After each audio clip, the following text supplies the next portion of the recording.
Près de 7 Français sur 10 ne connaissent pas leurs droits individuels. Les chiffres de 2018 donnés par le ministère des Solidarités et de la Santé. Bonjour et bienvenue à cette émission spéciale à l'occasion de la Journée européenne des droits en santé. Alors que faire, que réclamer, quoi dire, à qui? Après une erreur médicale parfois lourde de conséquences, une émission en 2 parties, du droit à la réclamation au droit à l'indemnisation, avec notamment, vous l'entendrez tout à l'heure, le témoignage d'un marin pêcheur dont la vie a basculé alors qu'il était hospitalisé pour une petite intervention. Il s'est retrouvé en réanimation. Il nous livrera son parcours semé d'embûches. Alors pour tenter d'y voir plus clair, tout d'abord dans nos droits à la réclamation, j'accueille en visio Nadine Joseph-Henry. Bonjour. Vous êtes juriste à la direction qualité et relations des usagers du centre hospitalier de Niort, et Patrick Charpentier, vous êtes président de France Asso Santé Nouvelle-Aquitaine et président de la commission des usagers du CHU de Limoges. Bonjour à vous deux, vous nous entendez bien? Oui, bonjour. Parfait. Alors, on va démarrer tout de suite avec une question qui a été envoyée par une lectrice de Sud-Ouest. Nous avons reçu d'ailleurs pas mal de questions. J'en lirai quelques-unes pendant l'émission. Alors, il s'agit de Laura, qui est une Bordelaise, employée de bureau, et qui nous dit avoir rencontré un problème avec le personnel soignant. Elle demande ce qu'elle doit faire et où doit-elle s'adresser pour faire une réclamation. Madame Joseph-Henry, quel conseil donneriez-vous à Laura? Alors, si effectivement elle est toujours sur l'hôpital, autant qu'elle s'adresse au responsable directement du personnel soignant, qui est le cadre de santé. Il se trouve dans le même service. Alors, parfois, il peut y avoir plusieurs couloirs à gérer, mais il suffit de demander au personnel de pouvoir parler au cadre soignant et de s'adresser directement à lui pour régler le problème dès la base, ce qui est beaucoup plus simple de vous expliquer. D'accord. Si elle est sortie, oui. Il suffit qu'elle appelle le standard et le standard lui passera directement la direction des usagers de l'établissement.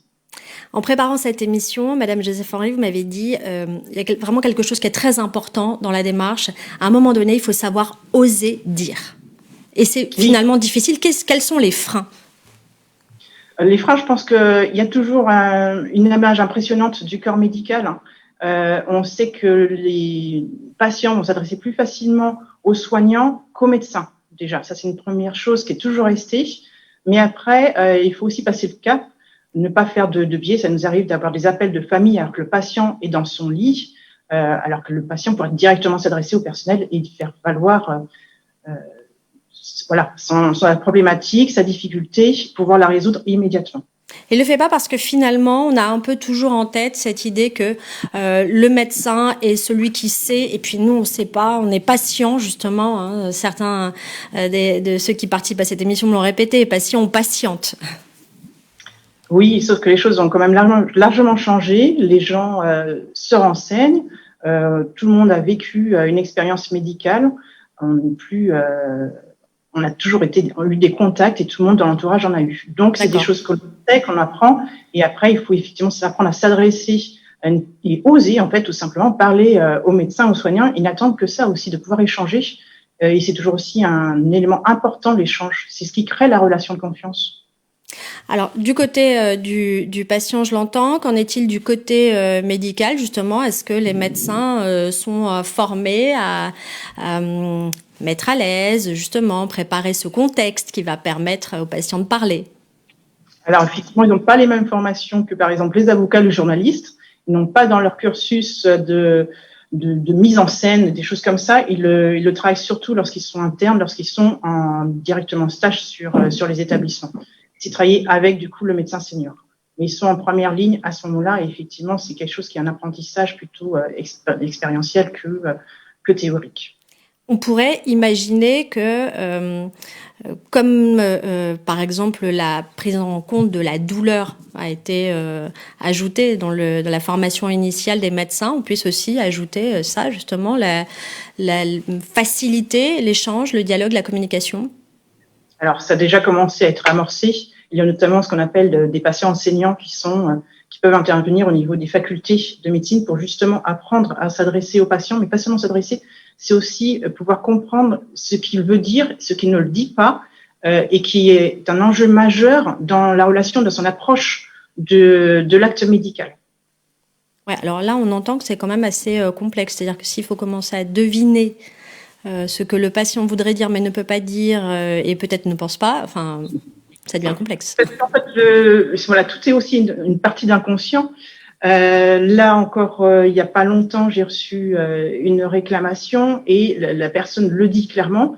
Elle a rappelé des faits antérieurs et les gens sont toujours marqués par des éléments antérieurs qui se sont passés et ça peut leur donner aussi un a priori lorsqu'ils doivent revenir à l'hôpital, lorsqu'ils doivent se refaire soigner et ça peut aussi mettre dans une situation de relation sur une défiance d'emblée et ne pas forcément se laisser aller, se laisser faire et puis du coup avoir une résistance vis-à-vis du soin qui est proposé et du coup ça colle pas entre les deux côtés. C'est vraiment une relation. Hein. Patrick Charpentier, quand on est patient aujourd'hui à l'hôpital, est-ce qu'on a facilement accès à l'information sur ses droits ? Alors moi, je rejoindrai ce qui a été dit dans la première intervention par Madame, c'est que je crois que toute situation aujourd'hui de nature à générer un inférent, une incompréhension, de quelque sorte que ce soit au niveau de l'hôpital, du médico-social, doit faire dans un premier temps l'objet d'un dialogue très singulier avec un cadre de santé, avec la personne qui est concernée. Et je peux vous assurer que quand même dans cette dimension relationnelle, lorsqu'elle est forte et qu'elle est existante, avec les personnes en charge de la qualité, de la sécurité et la relation avec l'usager, on peut traiter des situations à l'amiable de façon très confortable. Ce n'est seulement que quand justement cette dimension n'existe pas ou n'a pas répondu aux attentes que la loi intervient et que automatiquement on a recours à la réclamation, mais encore faut-il que accompagner un représentant d'usager pour savoir aujourd'hui quel est le parcours de la réclamation et qu'est-ce qui doit être fait pour pouvoir faire qu'un directeur de l'établissement puisse la recevoir et la traiter. Voilà, on va maintenant s'attaquer justement au fonctionnement de ces commissions d'usagers, au rôle des représentants d'usagers. Nadine Joseph-Henry, quelles sont les missions des commissions d'usagers ? C'est veiller au respect des droits du patient et aussi contribuer à une démarche de qualité au niveau de l'établissement par rapport à tout ce qui est prise en charge, pas juste la prise en charge technique, mais aussi tout ce qui est accueil, hein, tout ce qui est l'environnement global de la prise en charge du patient et de la famille aussi. D'accord. Qui fait partie de ces commissions ? Alors, il y a forcément la direction des usagers, il y a des représentants d'usagers désignés par l'ARS, hein, c'est pas l'établissement qui choisit avec quelle association ils vont travailler. On a des médiateurs médecins et des médiateurs non médecins pour tout le volet soignant ou des choses techniques ou administratives. Et puis, s'ajoute à ça des représentants d'instances hospitalières, comme le président de la commission médicale d'établissement, qui représente le corps médical, ou des représentants de la commission des soins infirmiers médico-techniques. Donc, ça permet de faire aussi le lien avec le reste des professionnels pour retravailler sur les situations et avancer dans une démarche d'amélioration. Patrick Charpentier, ces commissions, elles existent, il me semble, depuis 1996. C'est ça, vous avez un recul. Oui. Est-ce que ça fonctionne ? Là, maintenant, 25 ans plus tard, est-ce qu'on peut se dire que vraiment, aujourd'hui, disons qu'elles sont composées, on vient de l'entendre, hein, tout ça semble assez juste et équitable ? Alors, j'ai envie de dire qu'au niveau du sanitaire, on a appris en marchant, quoi, et on a fait évoluer également un petit peu, puisqu'il y a une obligation de rapport d'activité des CDU, il y a une conférence sur la santé, donc on a fait évoluer. Si on prend simplement la place du représentant des usagers, il y a encore 6 ans de ça, le président ne pouvait pas être un représentant des usagers. On a fait évoluer les dispositifs et aujourd'hui, un représentant des usagers, puisqu'il y a 2 titulaires, 2 suppléants, peut, dans l'installation de la commission des usagers, se positionner pour briguer la présidence de la commission d'usagers. Je peux vous assurer qu'en Nouvelle-Aquitaine, nous avons beaucoup de représentants d'usagers, alors d'associations agréées, c'est important de le préciser. Ouais, parce voilà, que donc ce sont des membres d'associations agréées. Et alors, ils sont aussi formés à différents moments, justement, pour garantir les droits de ces patients plaignants. Alors, c'est incontournable. Je pense qu'aujourd'hui, il y a en effet l'information, la communication. Il y a aujourd'hui des représentants d'usagers qui sont volontaires, qui sont motivés, qui sont disponibles. Maintenant, je vois pas pourquoi la formation existe au niveau des professionnels, elle n'existerait pas au niveau des représentants des usagers. Et là, Vous France dites carrément, Association. vous les armez, hein, ces représentants d'usagers, Oui, mais parce je que crois qu'on est. Oui, mais je pense qu'on a une formation, on a plusieurs formations qui sont aujourd'hui à disposition, chronologiques. Déjà, une première formation et si je devenais représentant usager, parce que faut pas s'engager à la légère et être nommé ou désigné et regretter de l'avoir fait. on On a peut une souvent formation. avoir envie, on l'écoutera tout à l'heure avec notre témoignage d'ailleurs, on peut souvent avoir envie, quand soi-même on a été victime d'un accident médical, eh bien, de s'engager aussi et de représenter les autres après. Alors, j'imagine que c'est souvent le cas. C'est important de dire qu'on a un agrément d'une association spécifique. Par contre, on a une représentation collective dans l'ensemble un petit peu des problèmes qui sont ceux qui vont arriver dans un établissement. On a une identité, mais on s'enlève un peu sa casquette associative pour prendre un rôle et un regard beaucoup plus collectif et généraliste. Alors, quand vous recueillez donc les dossiers de ces patients plaignants, est-ce que vous estimez aujourd'hui que dans ces dossiers, vous disposez de suffisamment d'informations pour garantir les droits? Alors, déjà, donc d'une part, aujourd'hui, quelqu'un qui va écrire une réclamation, un usager va lui dire, vous écrivez au directeur, en recommandé, accusé de réception. Par contre, vous êtes très factuel sur ce qui s'est passé.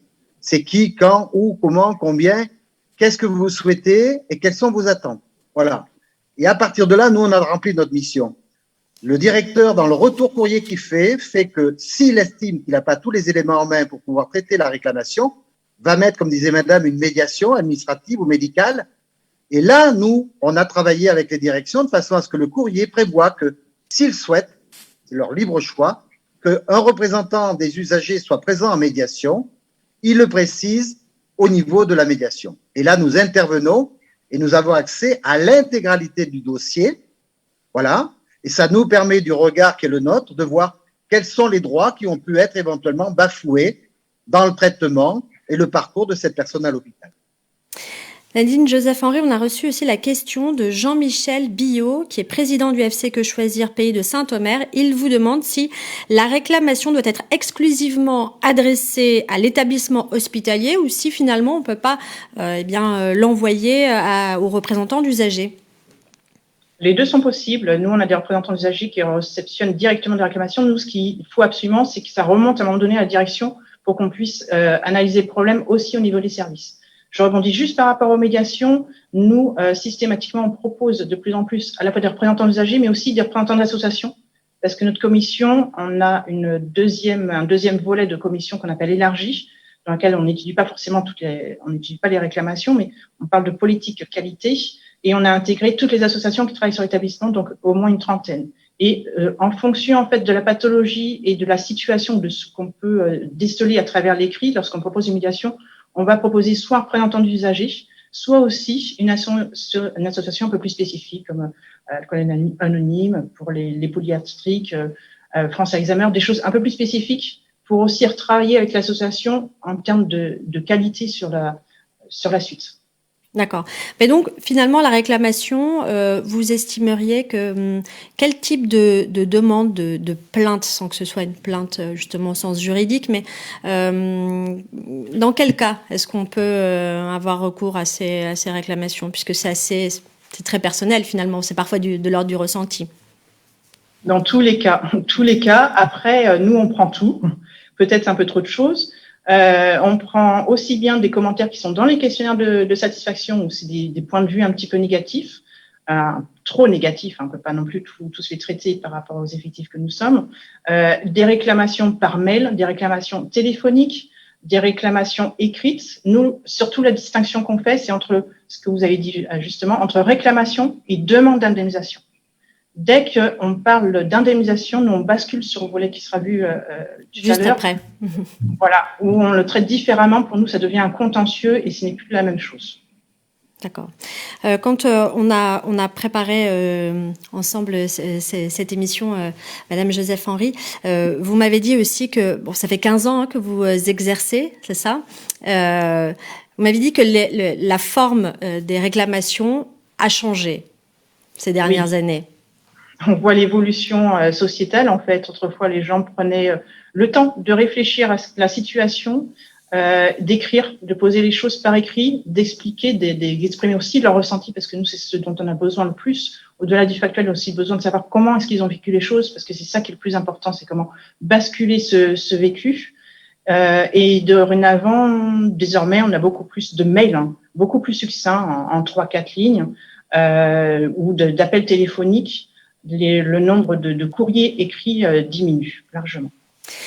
Et alors, donc, là, je m'adresse à tous les deux. Quand finalement, eh bien, on n'a pas réussi par des échanges de courriers ou d'échanges téléphoniques à trouver un accord et que le plaignant puisse sentir qu'à un moment donné, il a été entendu. Donc, vous les accompagnez ensuite en médiation. Comment ça se passe? Expliquez-nous. Alors nous, au niveau de la commission des usagers, par rapport à ce que disait Madame, à partir du moment où la situation nécessite qu'elle soit traitée ailleurs, ouais. Mais il faut qu'on soit en capacité entre les deux, de pouvoir informer l'usager sur les voies de recours. Ouais. C'est important. Je veux dire, tout dossier aujourd'hui qui est traité, il y a toujours une possibilité de recours. Encore faut-il que cette voie de recours, elle soit avec une information claire et précise. Donc, on le fait, bien sûr, avec les services, les relations des usagers des établissements. Nous, ce que nous avons au niveau de France Asso Santé, c'est que nous avons un service santé info droit et une ligne d'écoute gratuite avec donc des écoutants, avocats, juristes qui sont en mesure sur le fait de ce recours de pouvoir, si éventuellement c'est un recours vers la CCI que vous allez regarder tout à l'heure, la Commission de conciliation et d'indemnisation, de faire en sorte que tous les éléments soient réunis de façon à ce que ce dossier soit recevable. Et aujourd'hui, on estime que pour nous, sur ces dossiers-là, il faut des compétences d'écoute de façon à pouvoir permettre à ces dossiers de pouvoir leur dire c'est recevable ou ce n'est pas recevable. Oui, parce que c'est ça, c'est qu'on on peut avoir envie de passer en CCI et donc en commission de conciliation et d'indemnisation. Néanmoins, vous êtes là aussi pour dire à un moment donné, bon, vous devriez peut-être pas y aller. Et donc là, comment est-ce que vous faites à un moment donné? Il faut quand même que les gens réussissent à se mettre d'accord. Trouver le compromis. C'est même du domaine de la réclamation. Une réclamation, je veux dire, quand je dis qu'il faut qu'elle soit factuelle, moi, je peux vous assurer que j'ai rencontré des familles qui, à un moment donné, avaient éventuellement des choses qu'elles voulaient pointer comme étant une réclamation. Bon, et quand je suis rentré un petit peu dans le détail du factuel, de qui, quand, où, comment, qu'est-ce que vous souhaitez, qu'est-ce que vous attendez, on a éventuellement des usagers qui ne vont pas jusqu'au bout. Par contre, quand vous armez un petit peu l'argumentaire de la réclamation sur les droits qui n'ont pas été accordés, là, vous intégrez automatiquement un dossier qui a toute sa compétence et sa référence. Et c'est tout autant vrai pour la CCI. Voilà. Est-ce que vous remarquez qu'il y a de plus en plus de réclamations, de dossiers à traiter, de gens, et alors là, en cette période de Covid, justement, est-ce que vous sentez que les choses changent, que les gens parlent aussi, peut-être plus facilement et plus spontanément, plus rapidement? Alors, il y a un autre aspect qu'on peut aborder aussi, mais ça, c'est plutôt au niveau des professionnels. C'est vrai qu'aujourd'hui, il y a aussi tout ce qui est déclaré comme étant événements indésirables qui sont également déclarés au niveau des établissements, qui se rapprochent aussi éventuellement à ce que pourrait être une réclamation à certains moments. Donc là, ça a beaucoup avancé. Donc, alors, il y a, moi, je peux vous dire qu'au niveau du CHU, oui, il y a des réclamations. On considère et on a pu pointer, nous, que tout ce qui était de dimension relationnelle humaine, renforcée, dans un premier temps, était de nature à stabiliser, voire faire régresser les réclamations. Voilà. On a créer eu le dialogue impérativement. parce que la dimension relationnelle et humaine, eh bien, elle a été perturbée. Et dans la phase actuellement que l'on vit, on voit bien qu'aujourd'hui, avec un petit peu la dimension ressources humaines hôpitaux, oui, on pourra peut-être faire le constat qu'il y a peut-être quelques recrudescences de réclamations. Merci beaucoup à tous les deux. Nous allons passer dans un instant à une autre étape possible dans le parcours d'un patient plaignant, le droit à l'indemnisation. Nous entendrons notamment le témoignage d'Alain Briand, rentré à l'hôpital pour une petite intervention qui a finalement très mal tourné. Je vous rappelle que cette émission vous est proposée à l'occasion de la Journée européenne des droits en santé, et regardez cette courte vidéo à l'occasion donc de cette 11e édition. Le 18 avril est la date officielle de la Journée européenne de vos droits en santé, né sous l'impulsion du mouvement de citoyens européens Active Citizenship Network. C'est l'occasion de faire découvrir au travers de manifestations locales, organisées par des représentants associatifs au sein d'établissements de santé, les droits en santé qui nous concernent tous, individuellement et collectivement.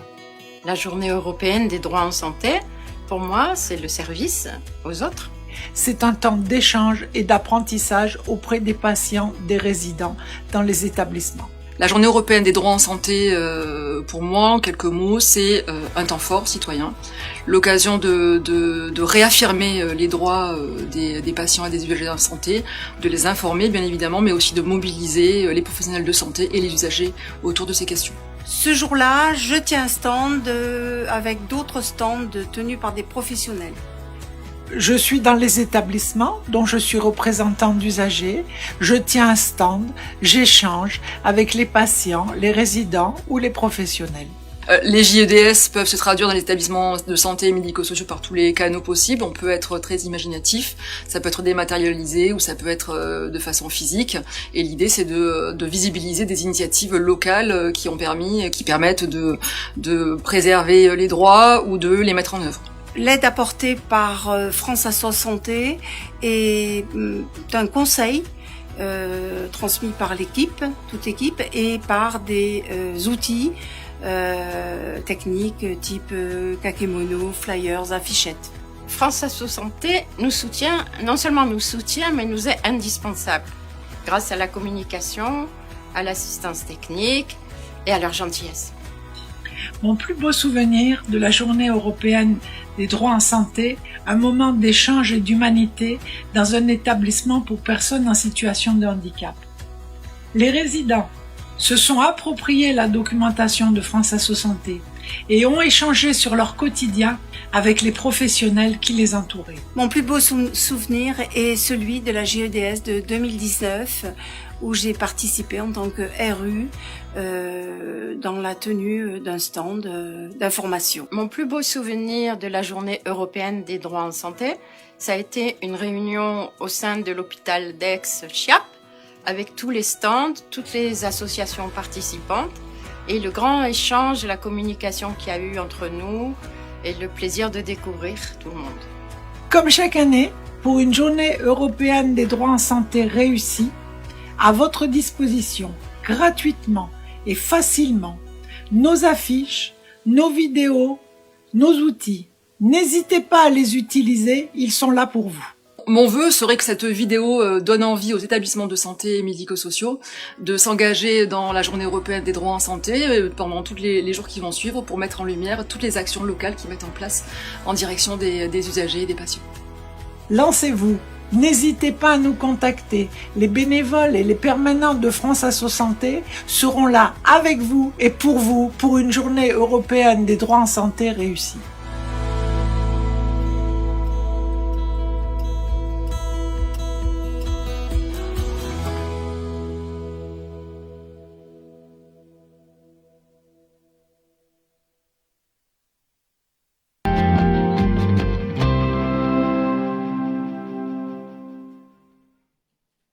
La seconde partie de notre émission est dédiée au droit à l'indemnisation. Comment ça fonctionne? Est-ce que ça fonctionne? À qui demander quoi et combien demander? Pour y répondre, Marie-Annick Lambert, bonjour. Vous êtes avocate honoraire et représentante des usagers en commission de conciliation d'indemnisation en Île-de-France. Alors, on entendra beaucoup dans cette émission CCI. On a commencé à l'entendre déjà avant. André Prévost, bonjour. Vous êtes aussi représentant des usagers, vous, à Angoulême. Alors, avant de vous entendre, nous allons accueillir monsieur Alain Briand. Bonjour. Vous êtes en visio avec nous. Vous êtes depuis l'île d'Oléron. Vous nous entendez bien ? Oui, je vous reçois bien. Parfait.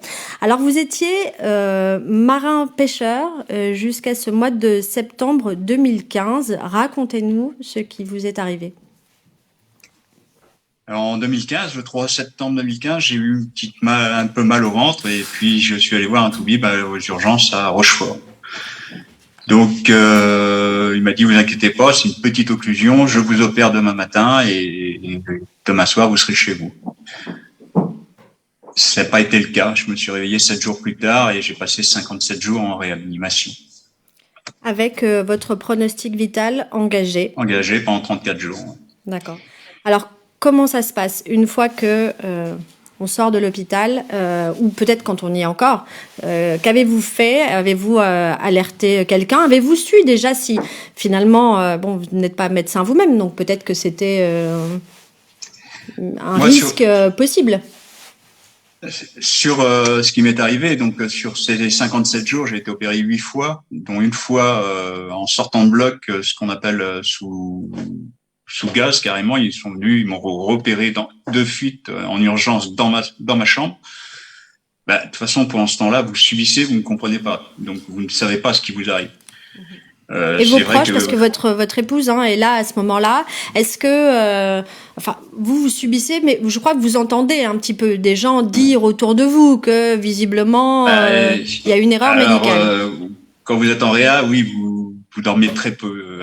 Moi, j'ai très peu dormi, à part le coma, ça c'est sûr, mais j'ai eu des brides quand il y a les staffs, on entend les toubibs dire qu'est-ce qu'on fait, comment on fait. J'ai eu des toubibs qui vont dire encore une erreur. Et tout ça, ça s'accumule pendant votre hospitalisation. D'accord. Alors, quel a été votre parcours après? Comment est-ce que vous avez fait? Vers qui vous êtes-vous tourné?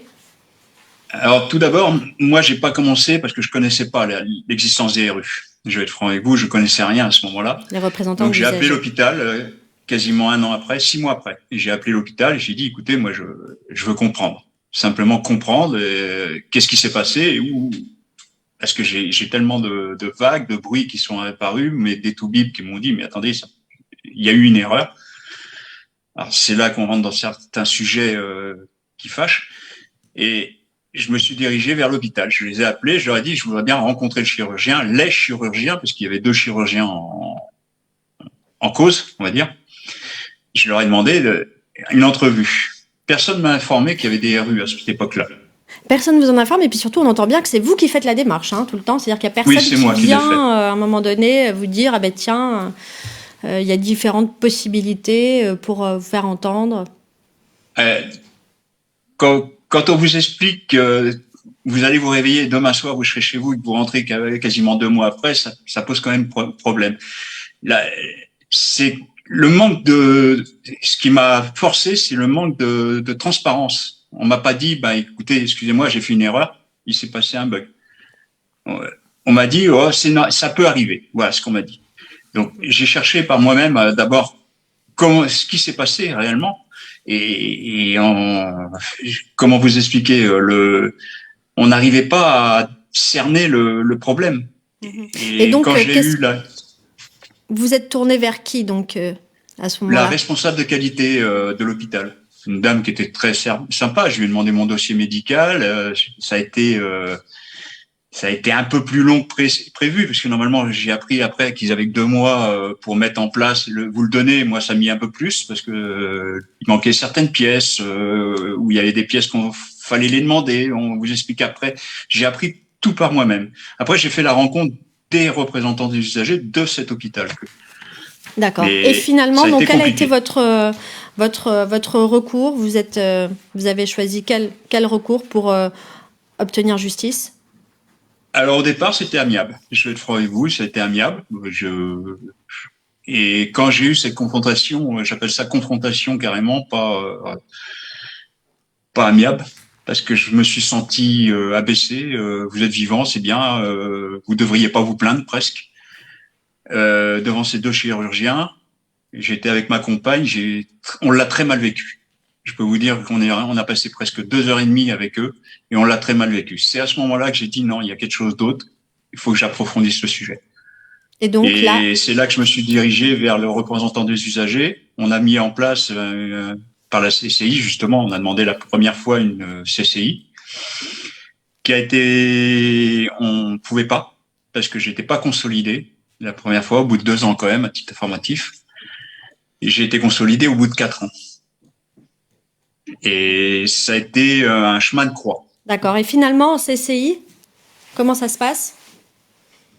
Je pense qu'il y a encore une table ronde à mettre et non une table... Bon, j'ai eu un malaise quand je suis allé en CCI en tant que victime et je me suis senti en tant que coupable. coupable de demander. C'est le reproche que je ferais. Je pense que une table ronde serait plus importante et plus, comment vous expliquer, plus équitable. En tout cas, humaine. vous vous êtes senti, vous, en effet, peut-être dans la position de l'accusé face à des professionnels. Accusé de demander quelque chose. D'accord. Finalement, vous avez, juste pour aller quand même jusqu'au bout de cette histoire, vous avez obtenu gain de cause. Gain de cause, oui. Voilà. J'ai eu gain de cause au bout de 5 ans. J'ai été indemnisé, mais j'ai pas cherché plus loin parce que je voulais passer à autre chose. La vie continue, on va dire. Et puis, on va le dire aussi, c'est qu'entre-temps, vous avez quand même dû changer de métier. J'ai changé de métier, il a fallu que je me réadapte. Je peux plus faire mon métier. J'ai perdu, je ne dirais pas tout ce que j'ai perdu. L'indemnisation ne paiera jamais ce que j'ai perdu. D'accord. Mais j'ai pu passer à autre chose. Alors, je vais vous demander tout de suite, vous qui êtes en plateau, Madame Lambert, quelle est votre réaction à ce témoignage ? On va peut-être s'interroger avant de rentrer dans l'explication de comment ça fonctionne une CCI. En tout cas, ce témoignage est parlant. J'imagine que vous en avez entendu d'autres. Oui, ce témoignage, il est extrêmement parlant. D'abord, parce que ce monsieur a expliqué que sa première démarche, au bout d'1 an, c'était qu'il voulait comprendre ce qui s'était passé. Et ça, on s'aperçoit que c'est souvent la première étape, comprendre. Le deuxième élément que je retiendrai, c'est qu'il a quand même expliqué qu'il a eu certaines difficultés à obtenir son dossier médical, ce qui est aussi extrêmement fréquent, car si vous voulez aller plus loin, vous êtes obligé d'avoir votre dossier médical et ça prend du temps, parfois beaucoup d'énergie et parfois c'est une résistance forcenée des établissements. Le troisième élément qui me paraît le plus intéressant, c'est quelque part, c'est la réaction totalement fermée et hostile des 2 chirurgiens responsables qui l'a amené à l'indemnisation, qui l'a amené à la réclamation. Il n'avait pas connaissance de ses droits. C'était typiquement un exemple de méconnaissance du droit, et c'est grâce aux représentants des usagers à qui finalement il s'est adressé qu'il a eu connaissance de son droit à l'indemnisation et de son accès à la CCI. Donc ça, je trouve que c'est exemplaire comme témoignage. Le dernier élément que j'ai noté, c'est la réflexion qu'on entend souvent, c'est l'appréhension que les victimes ont quand ils rentrent dans la séance de CCI, parce que très souvent les CCI sont composées ou en U, mais c'est pas une table ronde, et ils se retrouvent, parce qu'ils sont pas prévenus la plupart du temps, face à une dizaine de personnes qui normalement sont identifiés, car on a des cavaliers qui expliquent qui est président, qui est représentant des professions médicales, des établissements, des assureurs et des usagers. Mais si vous n'êtes pas... C'est toujours ce même groupe-là. C'est toujours la même composition. Mais si vous n'êtes pas prévenu, vous êtes effectivement impressionné parce que vous vous sentez seul face à une dizaine de personnes, et je peux comprendre que ça puisse créer une appréhension. Monsieur Prévost, on va quand même poser Allez-y. Je voulais poser une question à ce monsieur. Quand il a été à la CCI, est-ce qu'il est accompagné d'un avocat ? Tout à fait. Oui. Tout à fait. Oui, il est accompagné. Est-ce que... alors, il y a peut-être le lieu qui est impressionnant, ces gens qu'on ne connaît pas, etc. Mais il y a aussi des médecins qui sont ensemble. On est un peu obligé de se poser la question de la confraternité. Est-ce que les médecins ne doivent pas se dénigrer les uns les autres ? Est-ce que là, tout le monde joue toujours bien le jeu ? Il n'y a aucun souci en ce domaine. Dans la commission, tout le monde joue le jeu. Il n'y a pas de confraternité en ce domaine. Chaque médecin qui est dans la composition de la commission est à son rôle. Donc, il y a 2 médecins qui sont dans les personnes qualifiées, qui sont spécialisés dans les accidents médicaux, qui jouent absolument leur rôle dans la commission. Il n'y a pas de... Il y a aucun parti prenant dans ce domaine. Vous êtes là en tant que personne. On pourrait aussi poser la question si les représentants des usagers ont une défense systématique de la personne qui se présente en demanderesse. Il y a des dossiers dans lesquels il y a des rejets. Nous ne sommes pas là pour une défense que je qualifierais d'absurde de celui qui est en face ou de celui qui est accusé, entre guillemets. Il n'est pas accusé parce que c'est une commission amiable. Ouais. Mais les professionnels qui soient assureurs, les assureurs sont là parce que c'est eux qui peuvent être payeurs. Mais ils ne réagissent pas et ils ne sont pas censés avoir un discours d'assureur. On est tous là autour de la table, on a des étiquettes parce que c'est une composition pluripartite, mais notre parole, c'est une parole sensée et qui n'est pas partisane. Monsieur Briand, est-ce qu'on peut dévoiler le montant des indemnités que vous avez perçues ou vous ne le souhaitez pas? 60 000. Je vais être franc avec vous, 60 000 pour ce que j'ai eu à changer de métier, perdu 5 ans de ma vie, ne plus pouvoir faire de sport comme je voulais. Et c'est les assurances qui ont gagné, hein, c'est pas moi. Hein, c'est ma caisse qui a été indemnisée à hauteur de 120 000, je crois. Et moi, j'ai pris 60 000 parce que il fallait que je passe à autre chose, c'est tout. La différence, c'est que à un moment, on va passer à autre chose. Il faut se reconstruire. Quel est l'intérêt de passer en CCI plutôt que de déclencher une procédure judiciaire? Alors, les deux peuvent se faire. Hein. On peut faire l'un après l'autre, les deux en même temps? Non. Mais le premier intérêt, c'est que vous n'avez pas besoin d'avocat devant les CCI. Et c'est gratuit. C'est la première chose. Et surtout, c'est gratuit pour une bonne raison, que si vous allez devant un tribunal, il y a toujours, dans ces affaires d'accidents médicaux et d'évaluation des préjudices, une phase qui est essentielle, qui est l'expertise. Il y a une expertise médicale. L'expertise médicale, elle est payante et elle est aux frais du demandeur si vous allez en justice, que ce soit au tribunal administratif ou au tribunal judiciaire. Un des apports essentiels dans une CCI, c'est que l'expertise est gratuite.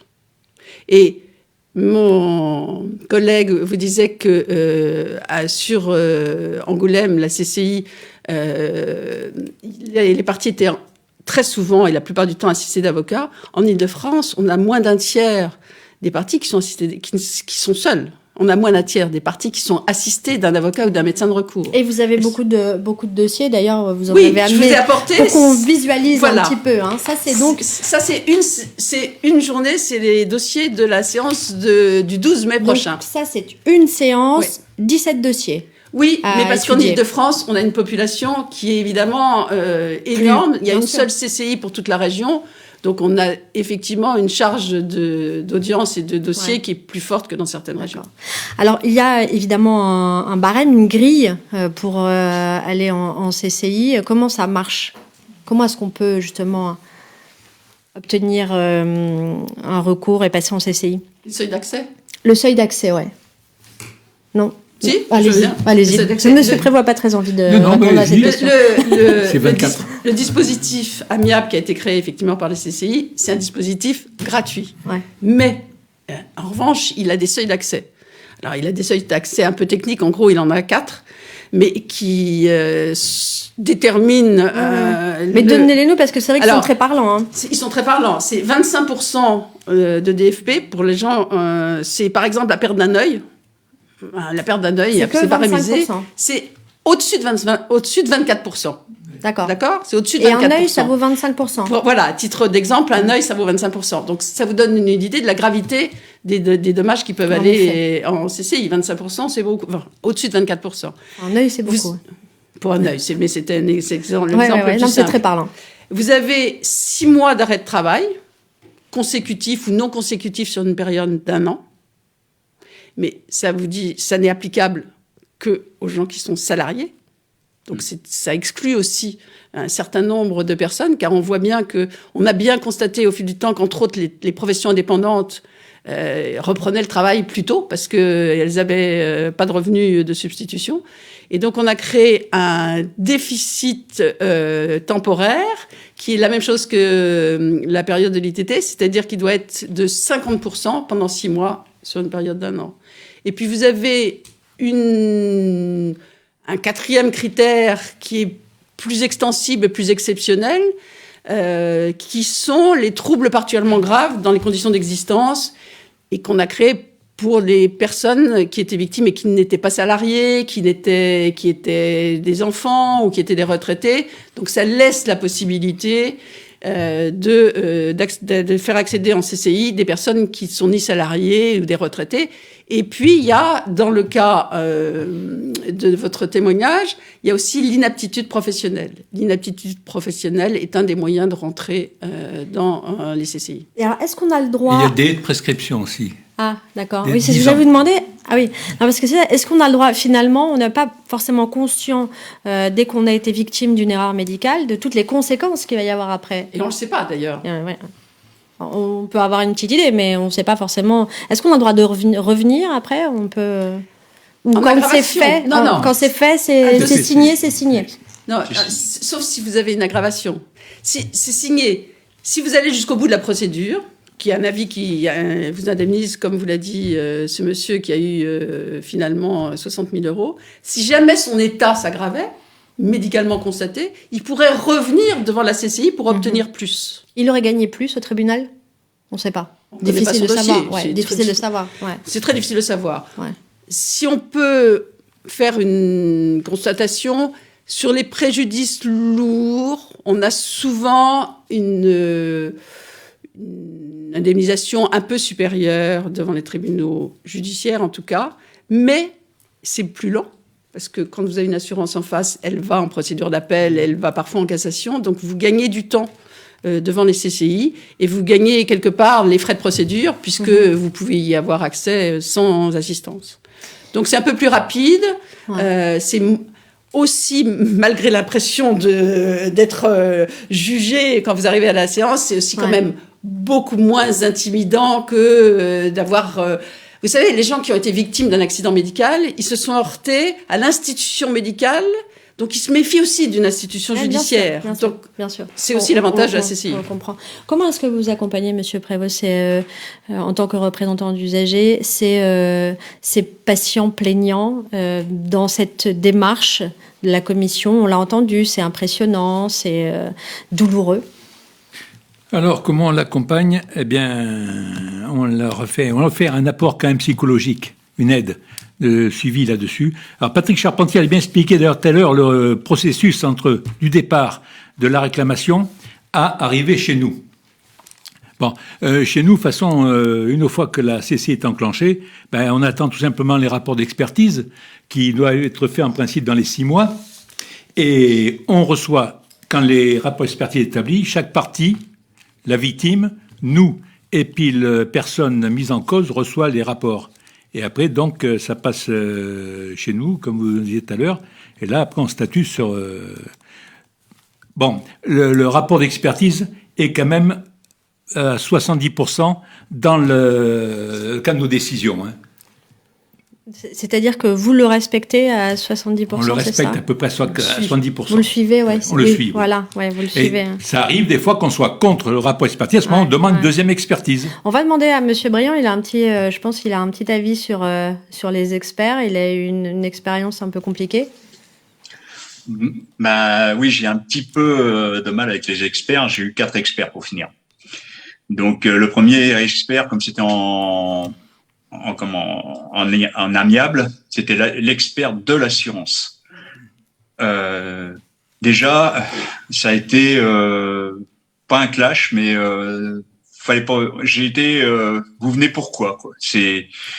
Il m'a ausculté sur l'ensemble. Il a pas nié le fait. Il pouvait pas, de toute façon.